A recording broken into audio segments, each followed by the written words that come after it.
अस्सलाम वालेकुम dear students, उम्मीद है आप सब खैरियत से होंगे। तो आज हम ग्रेड 10 बायोलॉजी के यूनिट नंबर 2 का नेक्स्ट टॉपिक स्टडी करेंगे, जो कि है ब्लड क्लॉटिंग। तो सबसे पहले हम डेफिनेशन देख लेते हैं ब्लड क्लॉटिंग की। ब्लड क्लॉटिंग को हम कोएगुलेशन भी बोलते हैं, ठीक है, और उर्दू में इसका मतलब है खून को जमाना, ठीक है।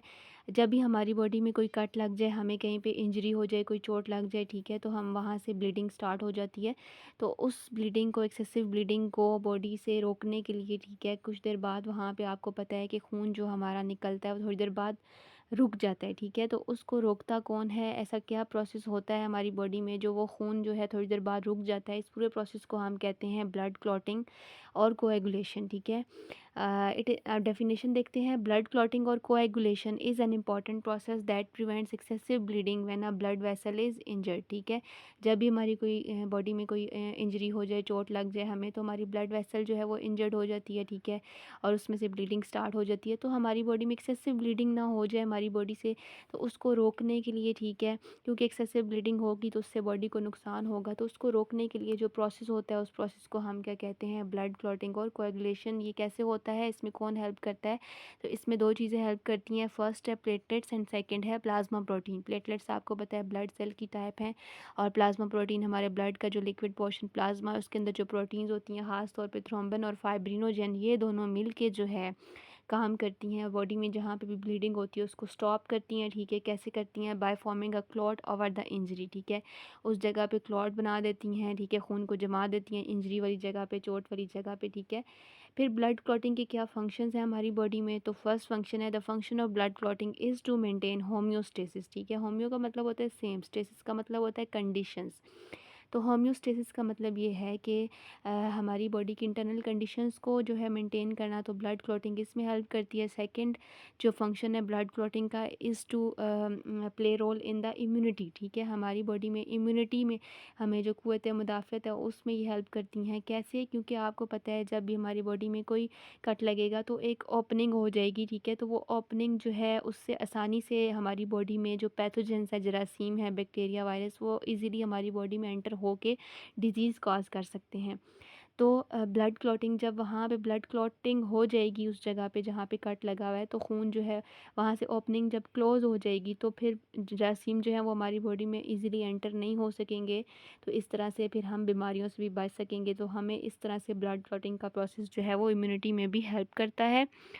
अब आगे चलते हैं कि किस तरह से हमारी बॉडी में जब भी कोई कट हो जाए, कोई इंजरी लग जाए, हमारी ब्लड वेसल रप्चर्ड हो जाए या इंजर्ड हो जाए, तो ब्लीडिंग को वहाँ पे क्लॉटिंग, ब्लीडिंग को रोकने के लिए वहाँ पे क्लॉटिंग कैसे होती है, कौन कौन से स्टेप्स होते हैं, ठीक है। तो हम स्टेप बाय स्टेप देखते हैं। फर्स्ट स्टेप है इंजरी।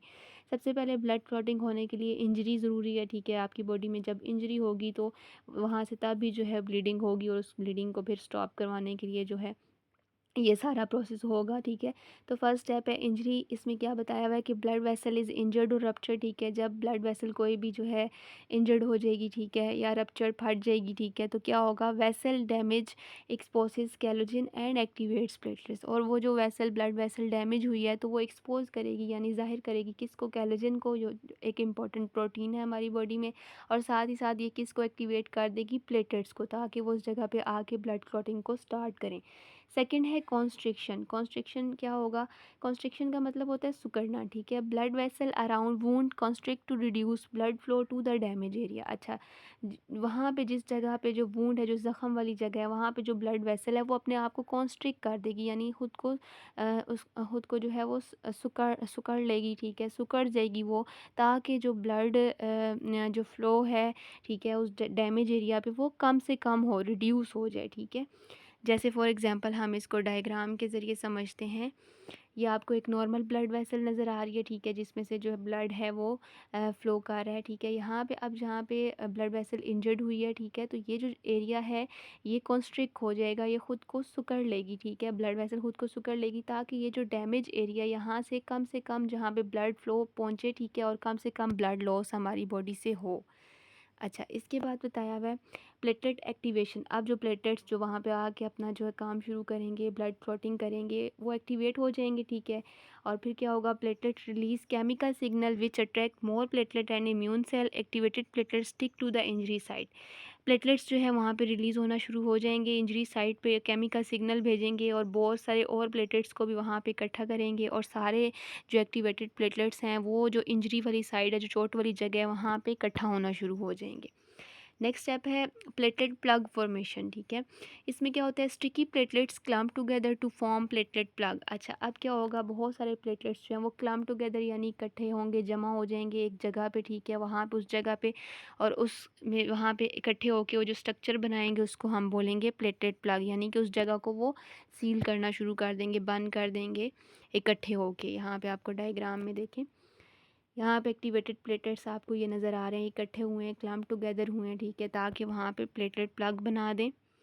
उसके बाद है रिलीज ऑफ क्लॉटिंग फैक्टर्स, ठीक है। The injured tissue cell and platelet disintegrate at the site of the wound to release clotting factor. अब क्या होगा, जो इंजरी वाली साइट है वहाँ पे जो टिश्यू सेल हैं और जो प्लेटलेट्स हैं वो खुद को डिसइंटीग्रेट करेंगे, ठीक है, तोड़ेंगे और उस साइड पे, और ताकि वहाँ पे क्लॉटिंग जो फैक्टर्स हैं वो रिलीज़ होना शुरू हो जाएं। फिर क्या होगा, नेक्स्ट स्टेप है fibrin clot formation. A series of reaction involving clotting factor, for example thrombin और fibrinogen, leads to the fibrin clot formation.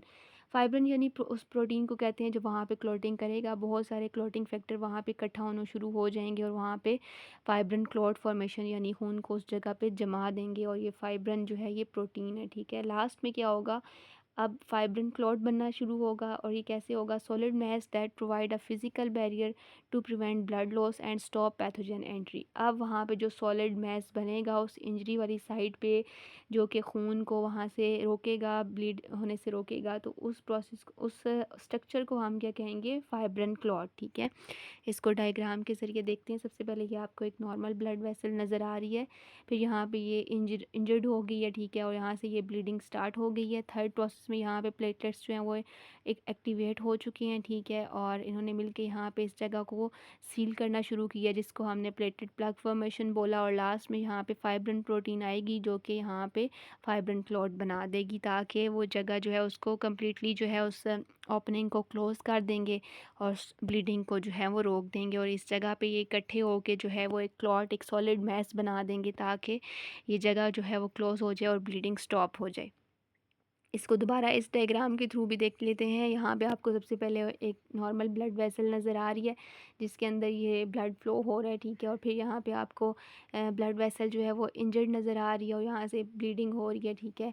तो यहाँ पे फिर जब ब्लीडिंग स्टार्ट होगी तो प्लेटलेट फौरी तौर पे एक्टिवेट होकर इस जगह पे इकट्ठा होना शुरू हो जाएंगे, और इस जगह को, यहाँ पे जो स्ट्रक्चर बनाएंगे इसको प्लेटलेट प्लग बोलते हैं, वो इकट्ठे होंगे, उस जगह को क्लोज़ करेंगे, और फिर यहाँ पे फाइब्रिन प्रोटीन आएगी, ठीक है, और वो एक क्लॉट सा बना देगी, ब्लड क्लॉट बना देगी, ताकि वो जगह जो है वो परमानेंटली क्लोज़ हो जाए, और साथ में ये ब्लड क्लॉट जो है ये उस ओपनिंग को क्लोज़ करके जो ब्लीडिंग है उसको स्टॉप कर देगा। तो ये था हमारा आज का लेक्चर। थैंक यू, अल्लाह हाफिज़।